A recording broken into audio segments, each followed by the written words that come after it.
We called her a civilian for 3 weeks, and I led the calling. And on the day I finally understood what she actually was, I was so ashamed I could not look at her, which was unfortunate, because by then she was the only reason any of my cadets were still alive. Let me start where the story actually starts, which is with my own arrogance, because I will not tell you a version of this where I come out clean. My name is Vharo Tesk. I am of the Dreven, and at the time of this story, I was a senior instructor at the Kessrin War College, the most prestigious military academy in our region of the galaxy, the place that trained the officers and the trainers and the elite of a dozen warrior species. I had spent 40 years there. I had trained instructors who had gone on to train soldiers who had won real wars. I was, by any measure that the Kessrin War College recognized, near the top of my profession, and I wore that fact the way a Dreven wears everything, which is heavily, visibly, with a great deal of certainty about my own importance. I should tell you what the Dreven are, because it is the lens I judged her through, and the lens was the whole problem. We are a warrior people, old and proud, shaped by a homeworld that demanded we fight to survive and never quite let us stop. We measure a person by their record, by what they have done, what they have commanded, what they have won. Rank is everything to us. It is the visible proof of worth, the thing you can read off a person at a glance to know how much they matter. A high-ranked Dreven war veteran is owed deference. A person of no rank is owed nothing but the basic courtesies. This is not cruelty to us. It is order. It is how we know where everyone stands and how the whole structure holds together. And it meant that when a person with no rank and no record stood in front of me, my entire culture, 40 years deep in my bones, told me one simple thing: this person does not matter. I did not have to decide to dismiss Nell Brandt. The dismissal was automatic, structural, built into how a Dreven sees the world. She had no rank. Therefore she was no one. It was as simple and as wrong as that. You have to understand what the Kessrin War College was, to understand what we got wrong. It was a hard place, a proud place, a place built around a single idea that we all believed without ever quite saying it aloud. That war is the highest expression of a species, that the warrior is the truest kind of person, and that everything worth knowing about the art of war was known already by us, by the great warrior species who had fought their way to the top of the galaxy and built the college to keep themselves there. We trained aggression. We trained dominance. We trained the will to close with an enemy and destroy them. We were very, very good at it, and we were absolutely certain that there was nothing about war that a soft species could teach us, because the soft species did not fight, and a thing you do not do is a thing you cannot teach. The days at the college were built to forge a particular kind of person. We took young warriors from a dozen species and we sharpened them, drilled them, pushed them, conditioned them past their limits, taught them to override the body's fear and the mind's hesitation until aggression became reflex.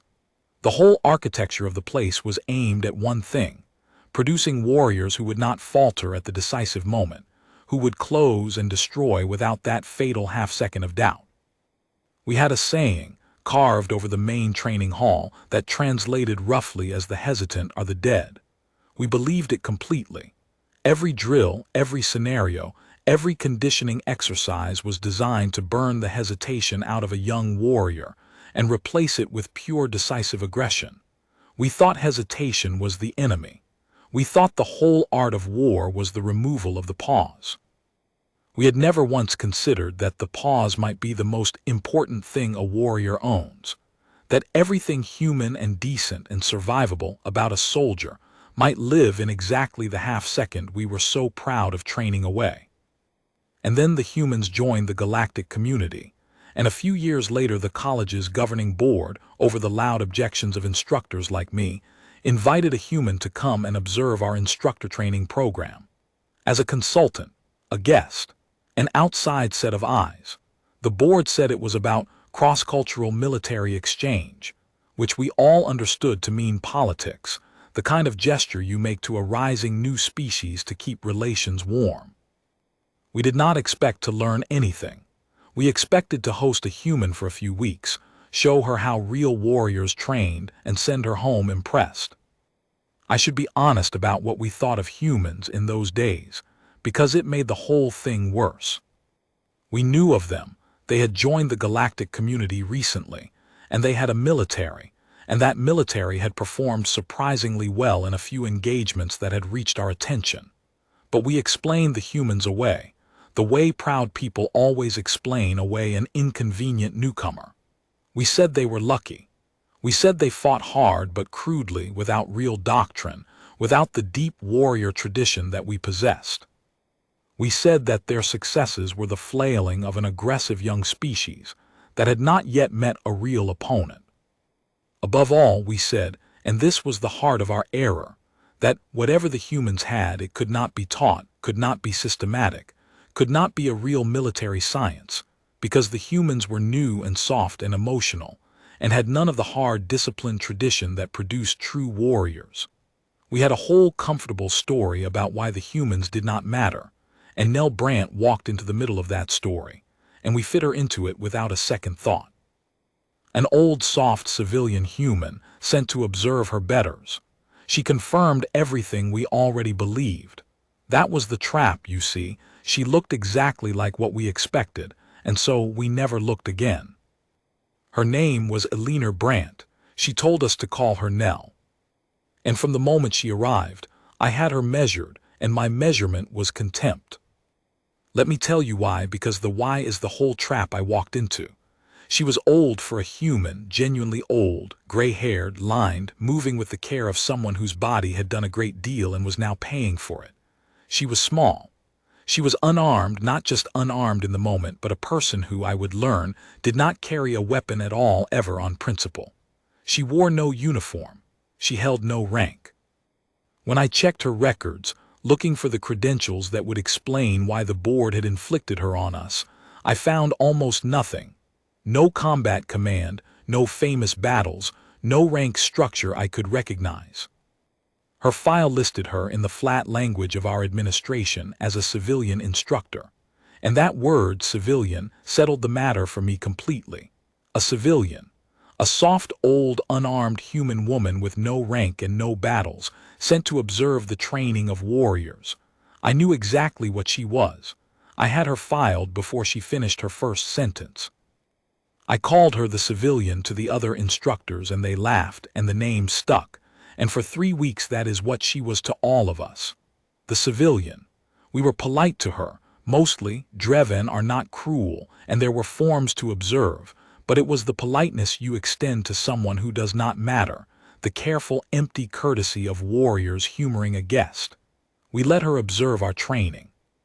We answered her questions, which were many and which we found tiresome. And we did not, for one moment, imagine that she had anything to teach us, because she was a civilian, and we were the Kessrin War College, and the gap between those two things was, to us, the gap between a child and a master. She watched everything. That was the thing I noticed, in the part of my mind that wasn't busy dismissing her. She watched our training with an attention so complete it was almost unsettling, not the eager note-taking of a student, but the quiet, total focus of someone reading a text she already knew, checking it against something. She watched our instructors run the cadets through combat drills, through aggression conditioning, through the endless sharpening of the will to fight. And sometimes, watching, she would go very still, and something would cross her lined old face, not admiration. I see now that it was worry. She was watching us train young warriors, and she was worried, and I did not understand why, and I did not care to ask, because she was the civilian and her worries were not my concern. There was one moment early on that I should have understood and didn't. A cadet, a big aggressive Dreven youth, top of his cohort, exactly the kind of warrior our college prized, lost control during a sparring drill. It happened sometimes. The conditioning we did, the deliberate stoking of aggression, occasionally produced a cadet who tipped over into genuine rage, who stopped sparring and started trying to hurt. And when it happened, it was dangerous, because a conditioned warrior in a true rage is hard to stop without injury. This cadet had his sparring partner down and was past the point of control, and 3 instructors were moving to subdue him. 3 large Dreven instructors, bracing for the kind of violent struggle it takes to bring down a raging warrior. And before they reached him, Nell was there. I don't know how she crossed the hall so fast. I did not see her move. But she was there, this small old human, and she did not try to overpower the raging cadet, did not grab him, did nothing that my instructors were preparing to do.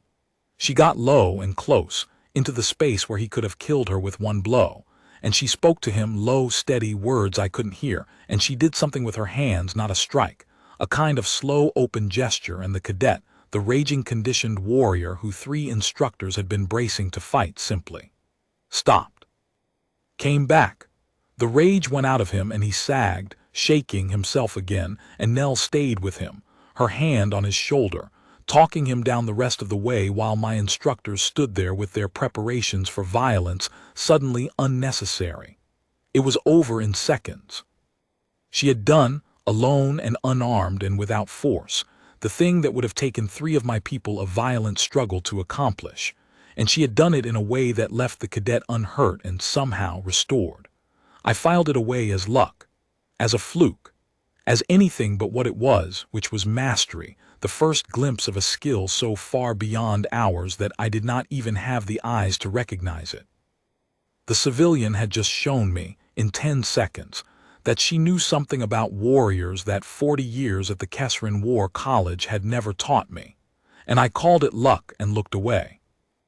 But I did not look away fast enough to miss what happened after, and that part has stayed with me. The cadet, his name was Oren, a good young Dreven, ashamed now of the rage that had taken him, sat on the floor of the training hall, shaking, and Nell sat down beside him, on the floor, an old human lowering herself painfully to sit with a young warrior who had just lost control. And she did not lecture him. She did not tell him he had failed, the way I would have, the way our whole curriculum would have. She talked to him quietly, and at one point I saw Oren's face crumple and he said something to her. I caught only a fragment. I didn't want to, I couldn't stop.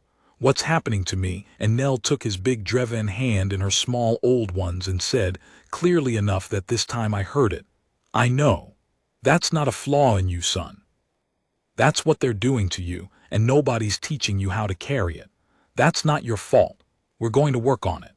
We're going to work on it. As though she had already decided to take responsibility for a cadet who was not hers, at a school that was not hers, in a curriculum she had no authority over. I should have understood, watching that I was in the presence of a master tending a wound my entire institution had inflicted and refused to see. Instead, I felt a flicker of irritation that the civilian was coddling one of my cadets, and I called Oren back to the line, and I did not think about it again until everything came apart. She asked me a question, near the end of the first week, that I dismissed at the time and have never been able to forget since. We had just run a cadet cohort through a particularly intense aggression drill, a scenario designed to push young warriors past their hesitation, to train out the instinct that makes a soldier pause before killing, because that pause, we taught, gets soldiers killed. The cadets had performed well. They had been fast, ferocious, decisive. I was proud of them. And Nell, watching from the side, said to me quietly, "Instructor Tesk, what do you teach them to do with it afterward?" I did not understand the question. I asked her what she meant. "The aggression," she said. "You've spent all morning teaching them to switch it on, to get past the hesitation, to close and destroy faster and faster. And they're good at it, they're very good at it. But I haven't seen anyone teach them how to switch it off, how to come back, what to do with what you've turned them into after the battle when they have to be people again. Who teaches them that?" I told her with some pride that we did not waste training time on such things, that a warrior's job was to fight, and that the rest was sentiment, the concern of civilians. I told her that hesitation killed soldiers and that we trained it out completely on purpose, and that this was the hard wisdom of real warriors that soft species would never understand. And Nell looked at me with those old, tired, kind eyes, and she said something I laughed at then and have wept over since. She said, "Instructor Tesk, the hardest thing to teach a soldier isn't how to pull the trigger. Any fool can teach that.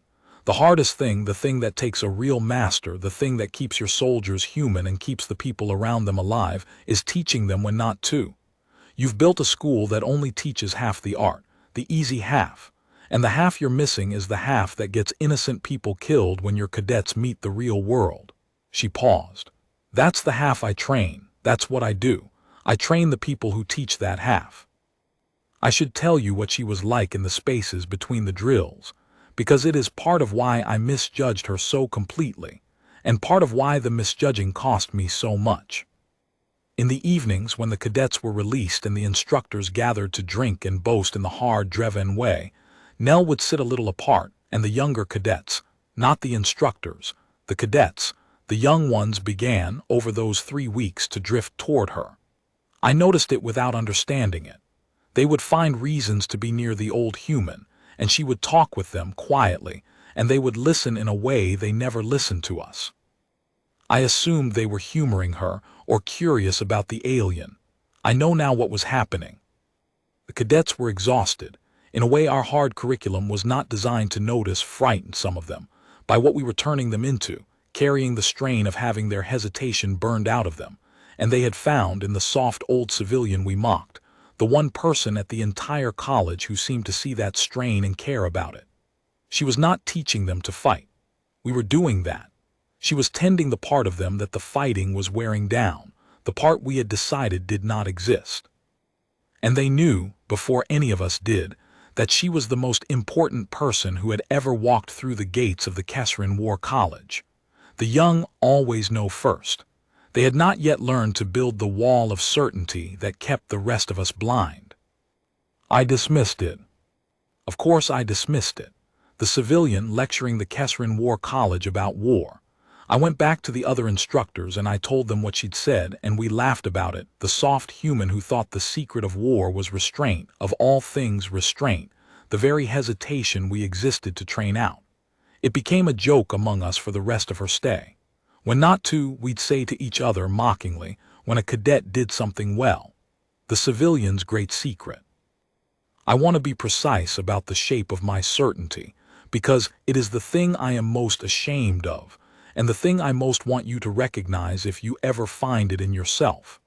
It was not that I had considered Nell's idea and rejected it. I had not considered it at all.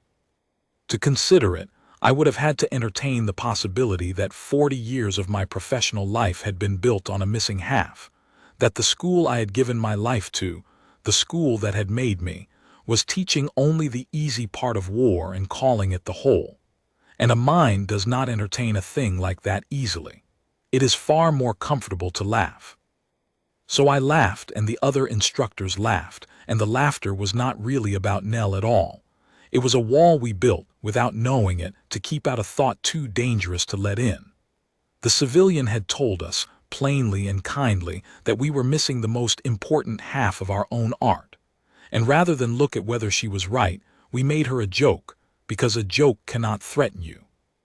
I have thought a great deal since, about how much of the cruelty in the universe is just frightened people laughing at a truth they cannot afford to hear. There was one evening, near the end of the second week, when I spoke with her properly, the only real conversation we had before everything changed, and I have replayed it 100 times. I had meant to be condescending, I think. I had meant to draw out the soft civilian and confirm my contempt. I asked her, with the edge of mockery I'd stopped bothering to hide, what a person with no rank and no battles could possibly know about war, and she did not take offense. She just looked at me for a long moment with those tired eyes, and she said, "I was a Marine Instructor Tesk, a long time ago. I fought in 3 wars before you'd have called me old." She let that sit. "And in my second war I watched my best friend, the finest soldier I ever knew, the most aggressive, the most decisive, everything your school is trying to build, I watched him do a terrible thing in a moment when he should have held, because no one had ever taught him how to hold. He killed people who didn't need to die, civilians, children, and it wasn't because he was evil. It was because he'd been trained exactly the way you train these cadets, to never hesitate, to always close, to treat the pause as the enemy. And when the moment came that the pause was the only thing that could have saved those people, he didn't have it, because someone had carefully, proudly burned it out of him. It broke him. He didn't survive what he'd done in the end, even though the war never touched him. She was quiet for a moment. I left the line after that, and I spent the rest of my life making sure the next generation of soldiers got taught the other half. The half that would have saved my friend and the people he killed and everyone he loved who lost him afterward. So you ask what a civilian knows about war. She almost smiled. I know what it costs when you only teach half of it. I've buried what it costs. That's what I know. I had no answer for that. I told myself afterward that it was sentiment, a sad story, the kind soft people tell. But it stayed in me, lodged somewhere under the certainty, and when the crisis came, it was the first thing I thought of. I am going to spend the rest of this telling making you understand how completely, catastrophically wrong we were. Because 3 weeks into her visit, something happened at the Kessrin War College that our entire curriculum, all our aggression, all our dominance, all our hard warrior wisdom, was exactly the wrong training for.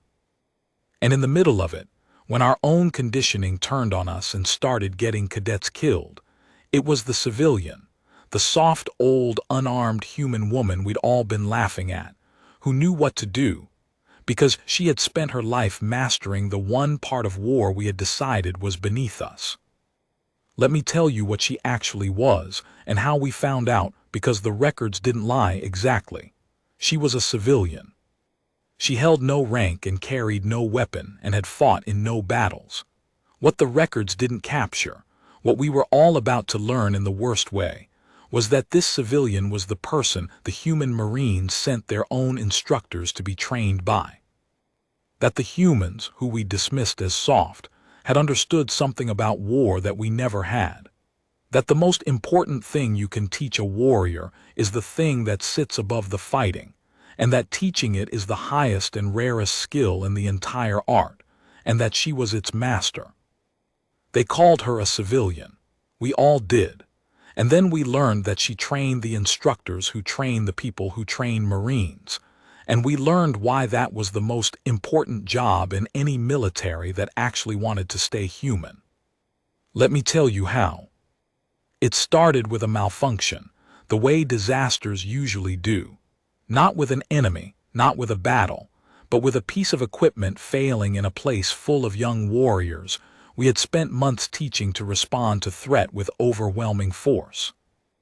I need to explain the live fire facility, because the whole catastrophe turns on it. The Kessrin War College trained with real weapons, in real conditions, because we believed, and we were not wrong about this part, that you cannot make a warrior in a safe room. Our most advanced facility was a vast enclosed combat environment, a kind of arena that could be configured into any battlefield, populated with armed automated targets, the drones, and the hostile simulation systems that let cadets train against a thinking, shooting opponent without the cost of a real war. It was sophisticated and it was dangerous, and it was, on the day everything went wrong, full of an entire cadet cohort running a complex live-fire scenario with real weapons against automated systems that were supposed to be perfectly controlled. The control system failed. I still do not fully understand the technical details, a cascade in the facility's central coordination, something that should have been impossible, that the safeguard should have caught. What it meant in practice was this: the automated hostile systems, the armed drones that the cadets had been training to fight, went out of our control. They did not shut down.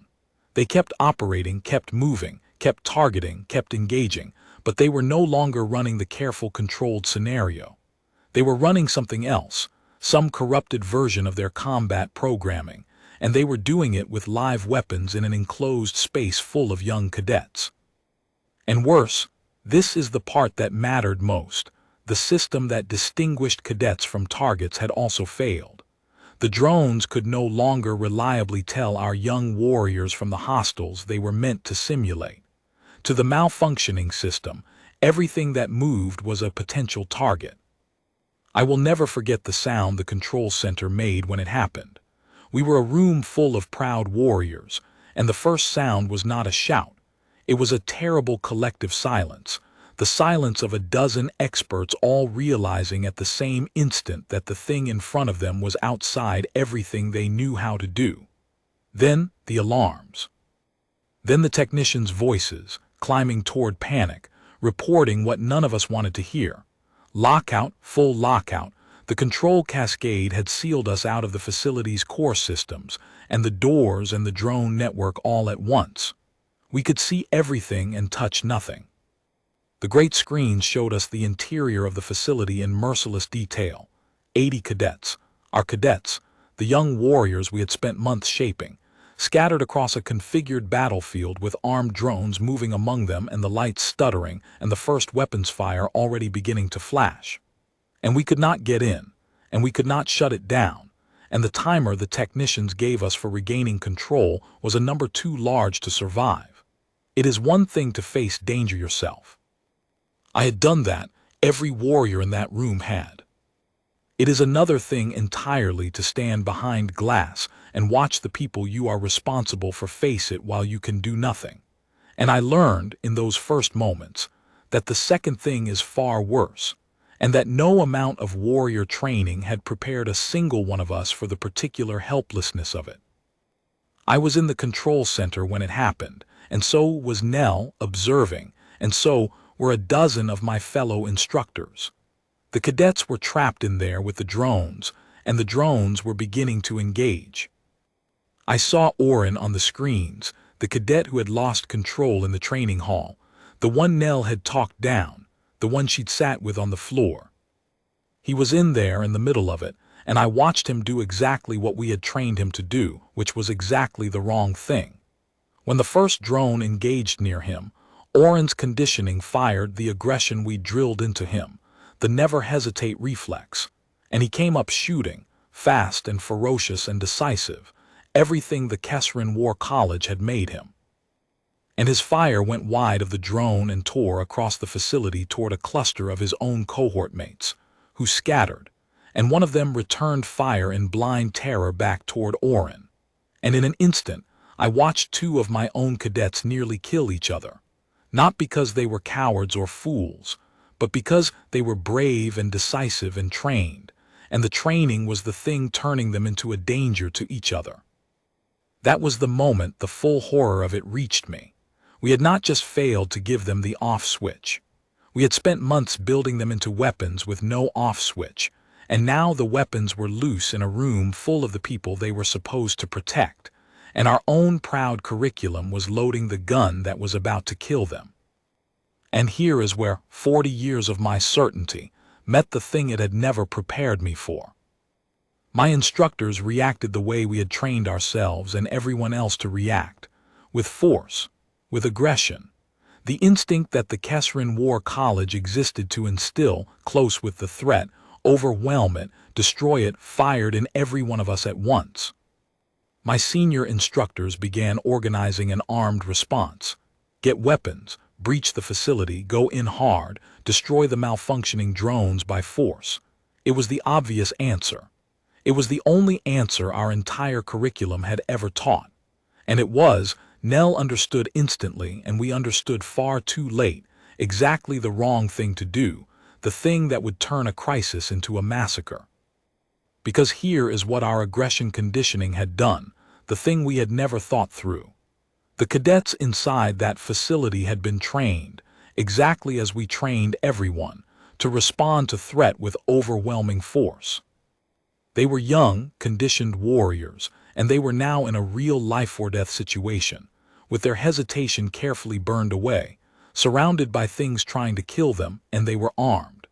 And they were terrified. And they had never, not once, been taught what to do with that aggression when the situation was chaos, when the threats and the friendlies were tangled together, when the right answer was not to attack, but to control yourself and assess and hold fire. We had built 80 young warriors with the safety catches removed from their aggression, and then we had dropped them into the exact situation where removed safety catches get everyone killed. They were already on the screens, beginning to fire wildly at the drones, at shadows, at movement, and the movement included each other. Our own conditioning was turning the cadets into a second danger, as deadly as the malfunctioning drones. A facility full of terrified, heavily armed young warriors trained to never hesitate, firing at everything that moved in an enclosed space, with their own cohort mates moving all around them. If my instructors breached that facility with an armed assault, if we added more force, more weapons, more aggression to that situation, we would not save the cadets. We would finish them. The crossfire alone would kill more than the drones. Nell saw all of this in seconds. I watched her see it. And while my instructors shouted about breaching and weapons and assault, the civilian, the soft, old, unarmed human we had laughed at for 3 weeks, stepped to the center of the control center and said, in a voice that cut through all of it, "Stop. Everybody stop. If you go in there with guns, you'll kill them yourselves. Listen to me. I've done this. This is the exact thing I train people for. Give me the comms and give me 90 seconds, and do not let anyone breach that door." And something in her voice, some authority that had nothing to do with rank, that came from a place none of us had a name for, made even my proud senior instructors stop. For one moment, the whole control center went still, and an old human woman with no rank and no weapon took command of the worst crisis in the history of the Kessrin War College, because she was the only person in the room who understood it. It did not hold easily. I have to tell you that, because the hardest part of that crisis was not the drones, it was us. The instinct to breach, to assault, to answer the threat with force, was not a plan we had chosen. It was a reflex burned as deep into us as the cadets' aggression was burned into them. We had spent our whole lives training that reflex, and now it was screaming in every instructor in that room, and Nell's calm voice was the only thing standing against it. My most senior colleague, an instructor named Dranok, a warrior of enormous reputation, could not bear it. He started for the armory even as Nell spoke, shouting that we could not just stand here, that warriors do not stand by, that we had to go in. And this is the one thing I did right in that whole terrible day, the one thing I am not ashamed of. I stopped him. I put myself in front of Dranok, my own friend of 30 years, and I said, "No, we listen to the civilian. She knows something we don't." I did not fully believe it yet. But I had seen her talk Oren down, and I had heard her tell me about her friend who killed children because no one taught him to hold, and somewhere under my certainty, a door had opened just wide enough for me to do the one necessary thing, which was to trust her for 90 seconds. Dranok stared at me as though I had lost my mind. Perhaps I had. But I held the door and Nell kept talking and the cadets, impossibly, kept listening. I want to tell you what she did, because it was the most extraordinary act of warrior craft I have witnessed in 40 years, and not 1 second of it involved a weapon. She did not try to fight the drones. She did not try to direct an assault. She got onto the facility's internal comms, the channel that reached every cadet inside, and she began to talk. And what she said and how she said it was the entire thing I had spent 3 weeks too arrogant to learn. She did not shout orders. She did not stoke the cadets' aggression. She did the opposite. In a calm, steady, unhurried voice, the voice I realized that she had used on the raging cadet in the training hall, the voice that talks a warrior down, she reached into 80 terrified young minds that we had conditioned into kill reflexes, and she began, one instruction at a time, to give them back the thing we had taken away. The pause, the control, the off switch. Everyone inside, this is Nell. I need you to do exactly what I say. First thing, stop firing. I know every instinct is screaming at you to shoot. Don't. Lower your weapons. The thing trying to kill you can't be beaten by shooting, and right now your fire is the most dangerous thing in that room because your friends are in it. Lower your weapons. Trust me. Stop firing and stay still. And here is the thing that broke me open. They listened. Those conditioned young warriors in the middle of their terror with the drones bearing down, they heard the civilian's calm voice, And they did the hardest thing a conditioned soldier can do, the thing we had never taught them, and she was teaching them right now in the crisis, in real time. They stopped firing. They held. She was reaching them in the one place we had never built a door to, and pulling them back from the edge we had pushed them toward. And she was doing it with nothing but her voice, and the mastery of the exact skill we had spent 3 weeks calling beneath us. I stood in that control center and I watched the numbers on the screen change, and I understood all at once and far too late everything Nell had been trying to tell me. The cadets' fire dropped. I watched it drop, watched the wild firing that had been turning the facility into a death trap simply stop, cohort mate by cohort mate, as her voice reached them.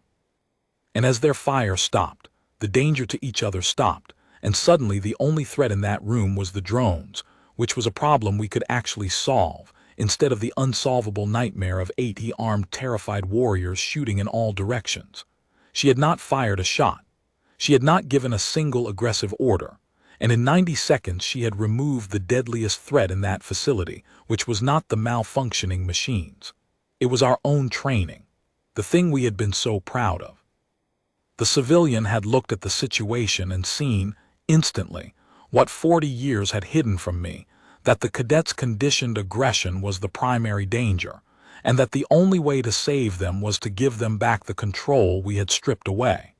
When not to. The joke we had laughed at for 3 weeks. She was doing it in front of me, and it was the most masterful thing I had ever seen, and I had mocked it, and I wanted to put my own head through the console for every time I had said those words with a sneer. But the drones were still active, and the cadets, however calm she made them, were still trapped in a sealed room with armed systems that wanted them dead. Nell had stopped our cadets from killing each other. Now she had to get 80 young warriors out of a kill box, alive, with no weapons and no force, and 90 seconds running out. And what she did next, with the cadets' own restored discipline as her only tool, is the thing they still teach now, on 100 worlds, as the finest piece of soldiering anyone has ever seen. Let me tell you how the civilian got them out. And the moment, in the middle of it, when she did the thing that finally taught the Kessrin War College what it had been missing for its entire proud history, and what it cost her to do it. Getting 80 cadets out of a sealed kill box, with no weapons and no force, is not a thing you do by being clever. It is a thing you do by trusting people to do something harder than fighting, and Nell trusted them, and that trust was the whole of her weapon, and I watched it work in a way I will spend the rest of my life trying to deserve to have seen. She had stopped the cadets firing. That was the first miracle. Now she had to move them, 80 young warriors, scattered with the drones still active in hunting movement, and she could not do it the way we would have, with a charge, a breakout, an overwhelming rush for the doors. The drones targeted movement and fire. A rush would have set them all off at once. So she did the opposite of everything the Kessrin War College had ever taught. She made the cadets move slowly. She talked them through it, one small instruction at a time, in that same calm, unhurried voice, teaching 80 terrified, conditioned warriors to do the single most counterintuitive thing a soldier can do, which is to move through a room full of things trying to kill them without triggering the kill reflex, theirs or the machines. Listen to me. The drones hunt movement and heat and fire. You are going to become boring to them. Slow is safe.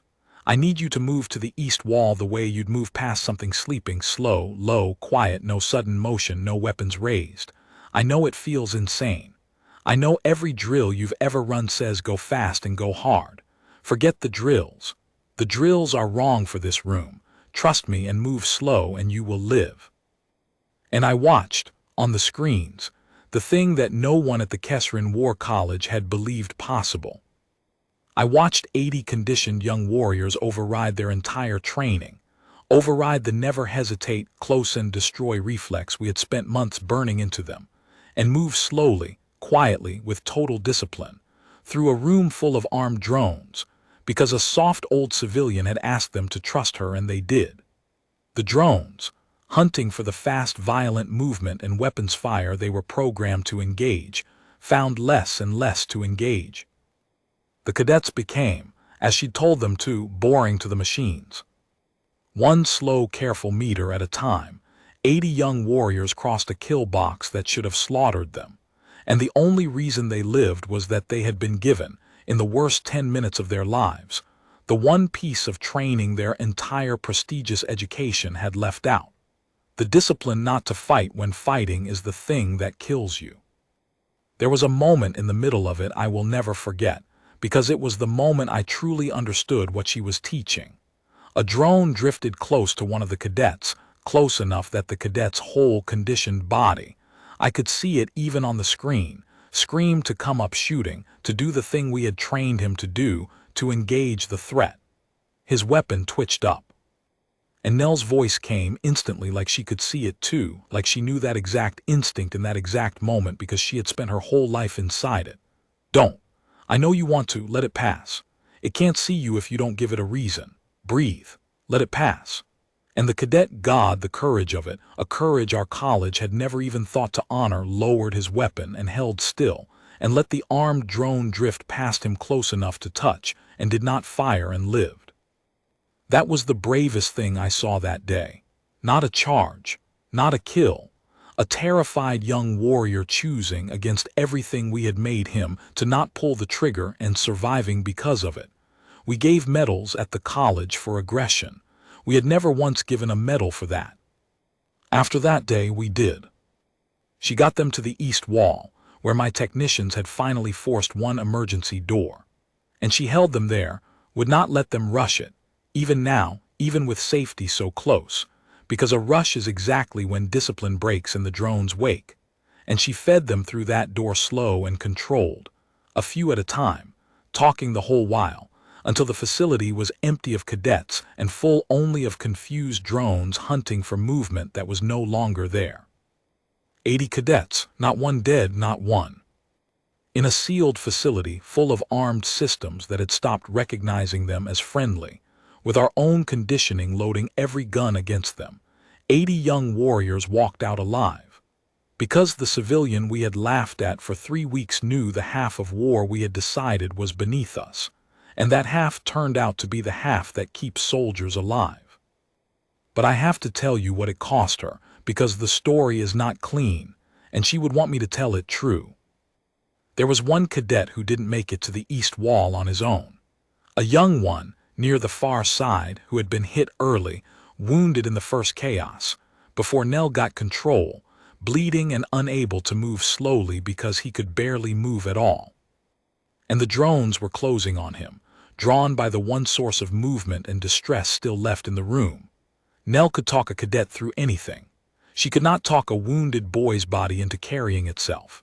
And so the civilian, the old, unarmed, soft human woman with no rank and no weapon, did the last thing any of us expected, the thing that finally, completely, unmade every wrong idea I had ever had about her. She went in.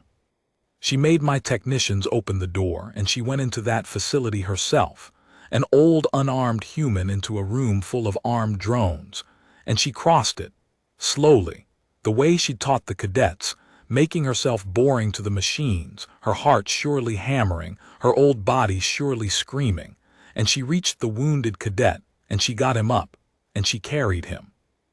Carried him, an old woman bearing a young warrior, slow and steady and unhurried through a kill box, talking to him the whole way, "Stay with me, slow and easy, we're going home. I've got you." And the drones, hunting for fast, violent movement, found only an old woman moving with the patience of someone who had spent a lifetime learning exactly how not to die in rooms like this. And they let her pass, because she gave them nothing to engage. She carried that wounded cadet the length of the facility and out the east door, and she did not put him down until the medics took him. And then she sat down on the floor, very suddenly, because her old body had spent everything it had. And I understood, looking at her sitting there gray and shaking and spent, that I had been in the presence of the finest soldier I would ever meet, and had called her a civilian for 3 weeks. The cadet lived, they all lived. I went to her after. When the facility was shut down and the cadets were safe and the college was beginning the long, stunned process of understanding what had happened, I went to the old human sitting against the wall, and I could not look at her because the shame was too large, and I made myself look at her anyway because she had earned at least that. And I asked her because I had to know who she was, what she actually was. The record said civilian. I needed to hear the truth from her. And she told me, quietly with no pride in it the way she said everything. She was, she said, an instructor, but not the kind we had.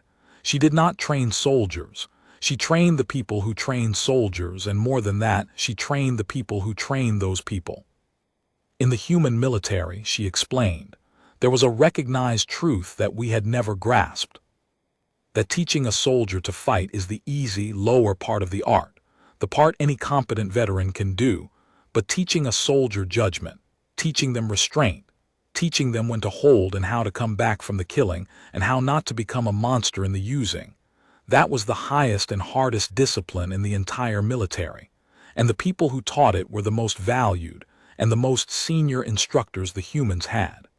She was one of the most senior of all of them. The human Marines, she said, sent their own most promising instructors to be trained by her. The trainers of the trainers came to her to learn the half of war that mattered most. That was why she carried no rank and no weapon. The thing she taught sat above rank, above weapons, above the fighting itself. It was the thing that made all the fighting safe to trust. That's why they call me a civilian in your records, she said, almost smiling. Your systems didn't have a category for what I am. The most important job in our military, and your forms could only file it as not a soldier. I told her I was sorry. It was so far from enough that I was ashamed to say it. And Nell Brandt looked at me with those tired, kind eyes, and she did the thing that I think was the truest measure of her, the thing that told me everything about why the humans had built their military around people like her. She did not gloat. She did not punish. She forgave me completely and instantly the way she forgave everyone, and then, because she was an instructor to the last, she taught me. She said, "Don't be sorry, Vharo, be different. You run a school that builds magnificent weapons and forgets to teach them how to be people again. Your cadets nearly died today because of what you left out, not what you put in. So don't apologize to me. Go fix your school. Teach them the other half." That's the only apology that means anything. The kind you build into the next generation so the thing that almost happened today never happens to anyone you train. That's what I do with my regrets. I'd be honored to show you how. The Kessrin War College is a different place now. I made it different. It was the work of the rest of my life and the best thing I ever did. We teach the other half now, the restraint, the judgment, the coming back, the when not to. We brought human instructors in, real ones, trained in Nell's discipline, and we humbled ourselves and learned from them, the proud warrior species sitting at the feet of the people we had dismissed as soft. And our cadets are better soldiers for it, not gentler in the weak sense, but harder in the real one, because it turns out the hardest discipline of all is the one we'd been too arrogant to teach. The strength to hold the fire, the strength to come back from the killing, the strength to remain a person inside the warrior. Nell was right. That is the half that takes a master. We had been teaching children to be weapons and calling it the whole art. The change did not come easily, and I will not pretend it did.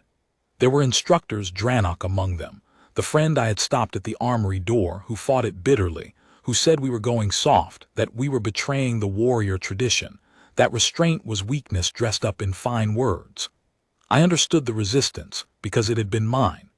It is a terrible thing to be told that the proudest part of your life's work was only half a thing and missing the more important half. But I had stood in that control center. I had watched our doctrine nearly slaughter 80 of our own cadets, and I had watched a civilian save them with the exact discipline we had mocked, and I could not unsee it. So I fought for the change, year after year, against my own people and my own past, and slowly the college came around, not because I won the arguments, but because the cadets we trained the new way turned out to be better, calmer, more trustworthy, more survivable. the kind of soldiers other militaries began specifically asking for. The proof was in the warriors we produced. They were harder to break and harder to corrupt, because we had finally taught them the thing that holds a soldier together. Not just how to fight, but how to stop. I kept in contact with Nell until she died, some years later, an old soldier in her bed on her green human world, having outlived most of the people she'd saved and trained and mended. I went to her, near the end. And she was not afraid, and she was not bitter, and the last thing she said to me, the trainer of trainers, the keeper of the half of war that keeps us human, was an instruction, because she was an instructor to her final breath. She said, "Keep teaching it, Vharo. The fighting will always teach itself. There's always someone eager to teach the killing. It's the other half that gets forgotten, every generation in every army, until something terrible reminds them. Be the one who remembers. Be the one who teaches them to come home. I have tried.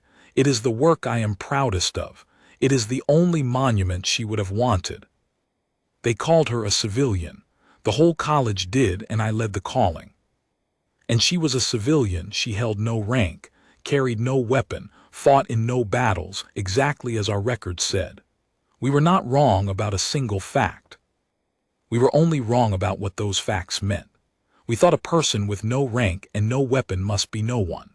And she turned out to be the most important kind of soldier there is, the kind who has mastered the part of war that keeps the other parts from turning you into a monster. The kind the wise militaries build everything around. The kind our proud, foolish college had no category for, because we had never understood that she was the whole point. The instructors who train the people who train Marines do not carry weapons. They do not need to. They carry the one thing more important than any weapon, the knowledge of when to put the weapon down, and they spend their lives giving it away to people like me, who were too proud to know we were dying without it. She trained the instructors who trained the Marines. And when I finally understood what that meant, I understood that I had spent 3 weeks laughing at the most important person who had ever walked through our gates, and the rest of my life would not be long enough to thank her for the 80 cadets she gave back to us, or for the one thing she taught a proud old fool that he should have known from the start, that the truest warrior is not the one who never lowers the weapon, but the one who knows exactly when to.